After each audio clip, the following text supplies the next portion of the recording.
Hello, everyone, and welcome to another episode of Trek Canon. So, today, it's just going to be one of my normal, you know, it's not going to have all the glitz and glamour with the intros and all that kind of stuff, man, and none of the graphics. It's just going to be a conversation, man. It's just going to be us talking. It's going to be you and me having a conversation about Star Trek. That's why we're here. Talk about Star Trek. So, that's what we're going to do. So today is one of my OG bootleg videos, and this one was I received I think they call DMs, man. You see the grave, right? You see the grave, brother. Don't be knowing stuff like that, man. I'd have called them a message, but whatever. Whenever I say that, man, my son cracks up. So anyway, man, we just finna just chat about something that I was asked, and the question basically was something along the lines of, hey, who's the strongest, who's the most powerful being or whatever in the Star Trek canon? What's the most powerful being? So I was like, I'm curious, what do you think the strongest being in Star Trek is? Now, I'm gonna have to say, normally I hate, well, I ain't gonna say hate, that's kind of a strong word. People who ask a question to answer a question are usually suspect in my book. But it was a reason I had decided to go that route, and I wanted to see basically what a person's head was at when it came to Trek, and inevitably, just like this person did, and most people will answer, Q. Q is the strongest, most powerful being in Trek, and the thing is that you you have right and you have wrong. Okay, and I'm finna break it down. All right, when I say you have right, shown in canon on film, all right, Q and the members of the Q continuum are the individual most powerful beings in the Trek mythos. But, and this is key, I really ever I try to stray away from non-canon things. I have a lot of non-canon information in my head as well because I spend a lot of time reading on Star Trek, watching Star Trek, things of that nature. I got a lot of free time on my hands when I don't have to be at work. So I spend that doing the things that I love. And one of the things that I love is Trek. So I have a lot of beta canon information in my head that I be having to kind of weed through and filter when I'm doing my Trek canon videos. But the thing is that when speaking about this particular entity, all right, his effects in Trek canon are felt, are seen to this day. So I think I can find a way to talk about this being uh, through the effects shown in canon and through the his associates shown in canon safely. All right, so let's get right on into it, baby. Well, brother gotta tend to his accessories. But anyway, so let's talk about it. So the first being, all right, that we're gonna talk about in this right here is the Q. All right. I'm not gonna go too much into the Q because as one of Star Trek's Star Trek The Next Generation and on, as far as that character being as popular and as powerful as they are, and being and as much as a fan favorite as they are, it'd be kind of redundant for me to tell you guys things that most of you, if not all of you, either know about or have a very good idea about. So, what I'm going to say is this: you do know that there is such thing as young Q, right? As a matter of fact, in Voyager, two Qs got together and reproduced. It was the first time in in the Q continuum history that happened, which is odd because there's two other things, one in canon and one beta canon, that kind of put that kind of conflict with that idea. All right, I'll talk about first the in canon idea. The in canon idea is that Trelane from the original series was retconned not too long ago to had been a young Q. All right, and anybody who has seen the Squire of Gothos um, can attest that that is the way a Q would behave. And at the end of it, I ain't gonna tell you what happens. Um, we get further evidence that would suggest that this is a young being. Now, so if they've retconned Trelane to have been a young Q, then the statements made that that was the first Q. Well, it could be that that was the first Q born uh, in the continuum. Uh, I don't know what young by a Q standard would be for a person, for a being that's immortal. But it can't be like, oh, it's gonna be 36 months. No, it ain't gonna be none of that. So, um, a young Q, they can do a lot of interesting things, man. And one of the things that a young Q, the one that you guys are familiar with, John Delancey, did was he was even more mischievous, and he decided to ask the Guardian of Forever. Now, these things that I'm telling you right now are beta canon. Okay, it's beta canon, and I'll tell you the sources and everything because it was a really good series. But let me back up. Let me back up because I don't want to get into beta canon first. I want to link the beta canon through from actual canon, from alpha canon. So we'll start with alpha canon. It's three entities you guys should know. All right, that is the being from "And the Children Shall Lead," which is a Star Trek the original series episode. Okay, there is a being from Star Trek the original series that liked to suck blood out of people and could travel warp, and the Enterprise was chasing it. I want to say not the enemy within. It was called Obsession, I believe it was. I believe it was called Obsession. Don't quote me. You could probably quote me, but don't quote me. I believe that episode was called Obsession. And the third episode was City on the Edge of Forever. Okay, with the Guardian of Forever, which is Carl. Mother. So anyway, so first let's start with these three beings. These three beings were all shown in Alpha Canon. All right. So so those three episodes, the original series and the Children Shall Lead, the original episode Obsession, and original episode City on the Edge of Forever. Those are three very important episodes for the discussion that we're having today. All right, because those three beings in that in those episodes connect directly to what's going on. Now, in one of my prior videos, I talked about how Carl couldn't have been on that planet that for terra firma for discovery. He couldn't have been on there, and I'm surprised that nobody knew why. Well, actually, I don't know, man. I'm surprised that didn't nobody know why. So, but that's why we here. That's why we here. So I'm getting to it, man. I'm getting to it. It's a lot of stuff. Got a lot of stuff. This isn't scripted, people. It's not scripted, man. This is just straight off the front. Sorry, that's Atlantean. Straight off their head, man. So now these three entities. I think it's the Beta 4 entity, the one with no name. We just call him. He has the honey smelling alien. All right, and we have the Guardian Forever. Now, back in the day, Q. Oh, I'm forgetting somebody. Now, you also have a being called the Cybok ran into him.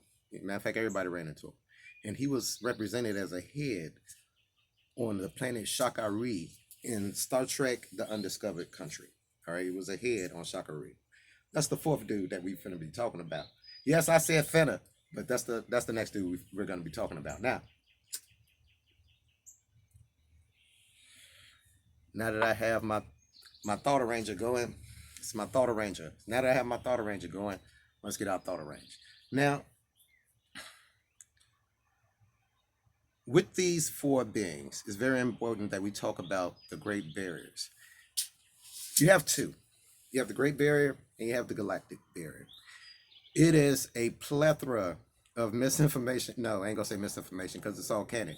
It's a plethora of conflicting information about both of these phenomena, from the original series through the animated series, okay, all the way up to I don't believe they flew through the barrier then, but they didn't really mention it in Next Generation too much, if I remember correctly, or in Deep Space Nine. Voyager should have flown through it, but I'm pretty sure they got help from the caretaker. But definitely in the original series and in the animated series, the Great Barrier and the Galactic Barrier were covered, and I can only assume because of the technology back in the day with as far as distances go and all that minutia, they didn't really get all that accurate. But I'm not gonna get into that because it's a story, people. It's a story. So there's two barriers. Like I said, got the Galactic Barrier and the Great Barrier. All right, the Galactic Barrier surrounds the Milky Way. The other barrier surrounds the center of the galaxy. Okay, now in this is where we start getting a little weird, but I'm gonna try to connect it again. All right, in the original series episode where no man has gone before. Okay, side note. Damn it, here I go. Side note: the episode where no man has gone before from the original series. Um, that that episode ties with them going through the Great Barrier. The episode from the Next Generation where no one has gone before, and this is why I said I wonder if they did it Next Generation, but they had got help from Barclay. What was it? Barclay instead. They traveled through the Great Barrier because that place that they ended up going to in the nth degree was nowhere in our galaxy. But I digress. Actually, that was when no one has gone before and the nth degree. Both of them took us places to travel. Anyway, so the inner barrier. They have information saying that the inner barrier is a dimensional void, or that it's Sagittarius A, a big black hole at the center of our galaxy. But that's not going to be the focus today. The focus is going to be the outer barrier. All right, the galactic barrier, not the Great Barrier. The Great Barrier is the inner one. The Galactic Barrier. Let's talk about the Galactic Barrier because there's some properties that you guys probably not aware of when it comes to the Galactic Barrier. So, one, most ships that go into the Galactic Barrier are destroyed. The Galactic Barrier did not show up on sensors. The only sensor that was able to pick up the Galactic Barrier was I think it was the proximity sensors. Okay. Kirk once got stranded in a Kirk and the ship once got stranded in a Great Barrier, and they needed a high-speed thing called a Medusa species called the Medusa to get them out, navigate them out. Now, they also went into the Great Barrier in this episode called "Where No One Has Gone Before," where no man has gone before. Well, Gary Mitchell and I forget the lieutenant's name. Okay, they had high ESP ratings, and they were affected by the Great Barrier and started developing basically God powers, God level powers. All right. Now, the thing is that Gary, the guy, he was developing malevolent. He was leaning towards malevolence. The girl was leaning towards benevolence. All right, one was leaning towards bad, the other one was leaning towards good. And Gary was Kirk's homie. Right, so it was his road dog. That was his battle buddy. Now, there's also been other beta canons specifically stating that people with high ESP readings go into the Great Barrier and develop these types of powers. Most of them died though, especially ones with higher ESP ratings. So why is that important? Let's talk about it. Now we're about to get into beta canon.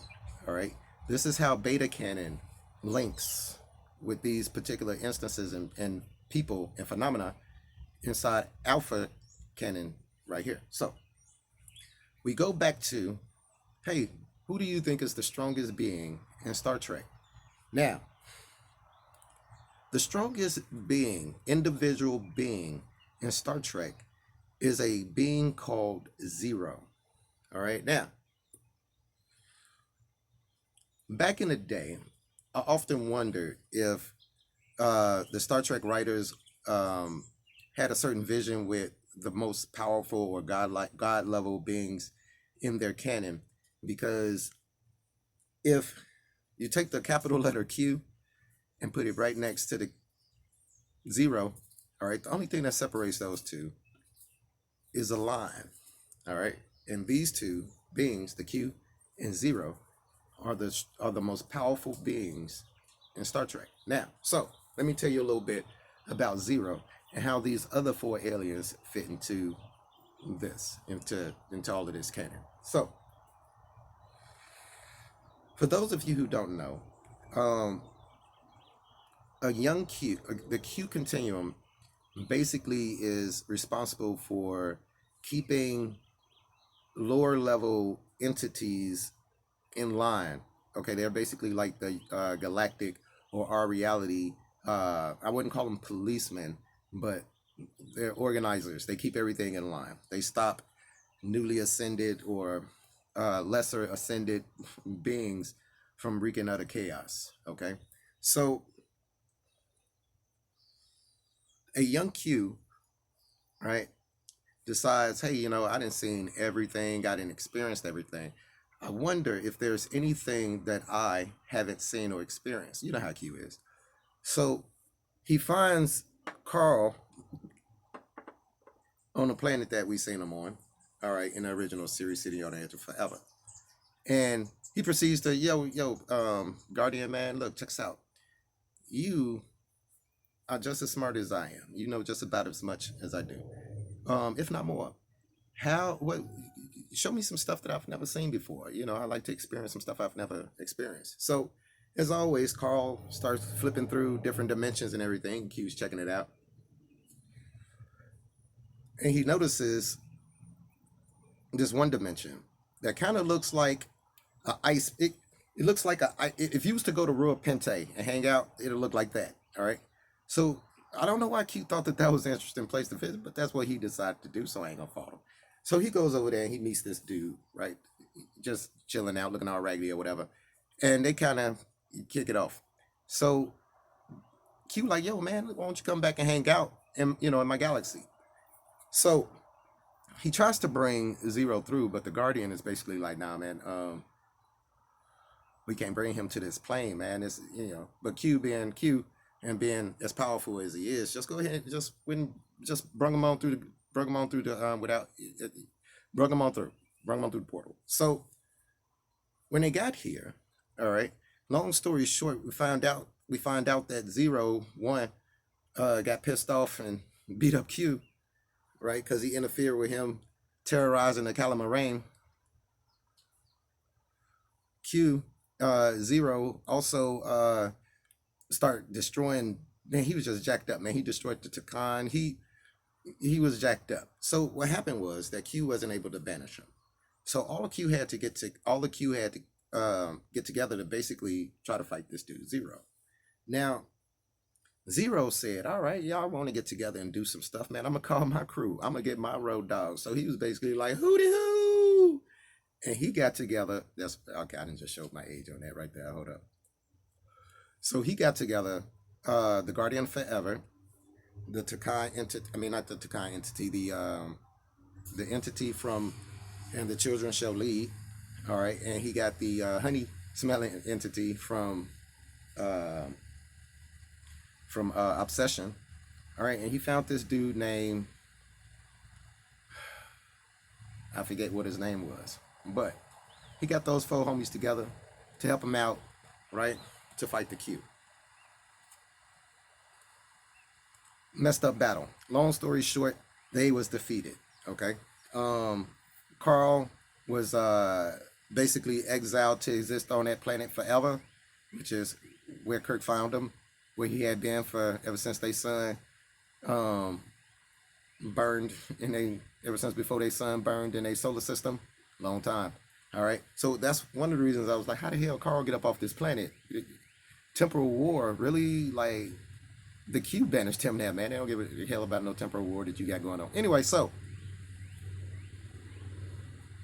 the other entity was stripped of his powers, most of them, And he was banished to this one planet that ended up getting a civilization where he influenced all of the kids to kill the adults. All right. Um, the other entity was stripped of most of its power and sent on its way to just be feeding on people from planet to planet. And the head of Shakari, they disintegrated his whole body, man. It was like, look, dude, you ain't even got you can't even have nobody no more, man. We don't want you don't have nobody. And we gonna put you outside this galaxy, your head on this planet, and it ain't going nowhere. You just gonna look at our galaxy from right here in your prison. Now, Zero, with the combined might of the collective, was exiled outside of our galaxy, where they surrounded our galaxy with the Great Barrier. Now, the Great Barrier isn't your normal phenomenon, which leads us back to people with the ESP. Now,